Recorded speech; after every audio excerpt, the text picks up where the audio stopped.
जादुई तोता। एक छोटे से गांव में एक गरीब परिवार रहता था।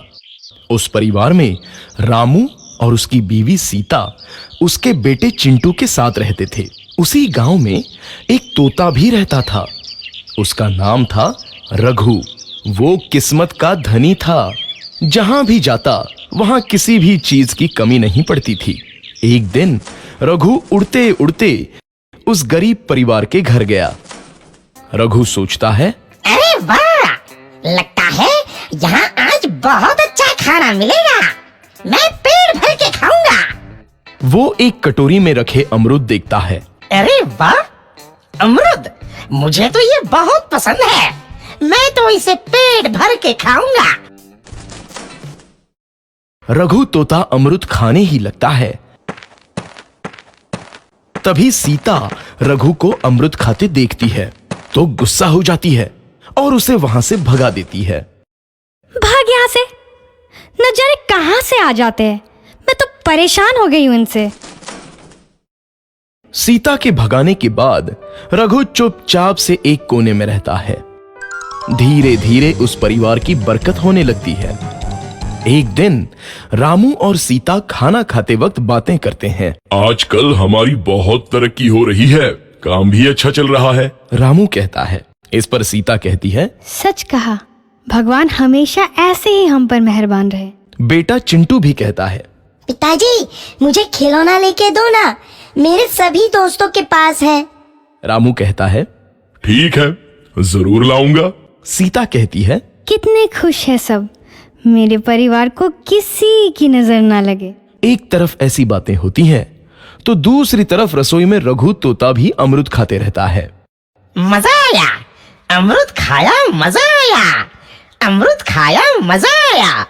तभी सीता रसोई में आती है और रघु तोते को अमरूद खाते देख बहुत गुस्सा होती है। सीता रघु को बाहर निकालने के लिए पिंजरे में अमरूद रखती है।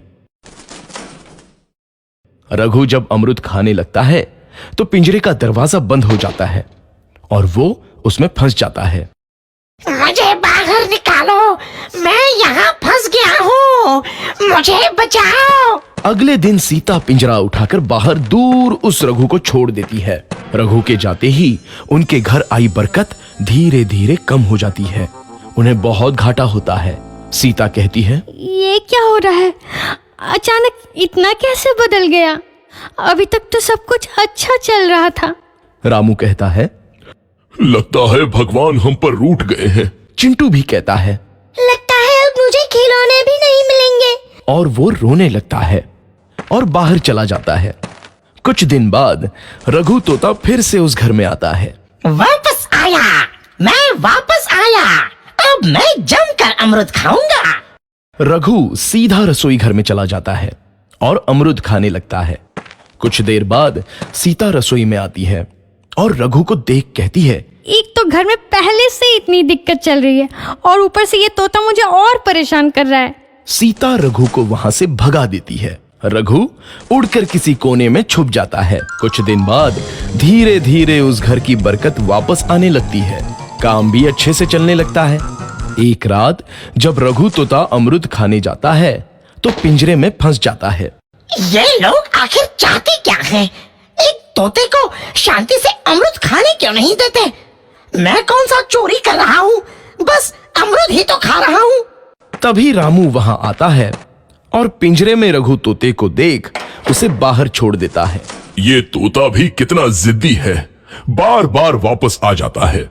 जैसे ही रामू रघु को छोड़ देता है, अगले दिन से फिर से उनके घर की बरकत जाने लगती है। काम में घाटा होता है। किसी को समझ नहीं आ रहा था कि ऐसा क्यों हो रहा है। रघु तोता घर आता है तो अचानक बरकत आती है और जब रघु तोता को बाहर निकालते हैं तो बरकत चली जाती है। एक दिन सीता रघु तोते के घर आने और बाहर जाने की स्थिति पर नजर रखती है। ये तोता जब भी घर आता है तो घर में बरकत आती है और जैसे ही ये घर से बाहर जाता है तो उसी के साथ बरकत भी चली जाती है। कहीं ये जादुई तोता तो नहीं है? अगली बार जब ये तोता घर आएगा तो मैं इसे कहीं नहीं जाने दूंगी। सीता रघु का बहुत इंतजार करती है, लेकिन रघु तोता दोबारा उस घर में कभी नहीं आता।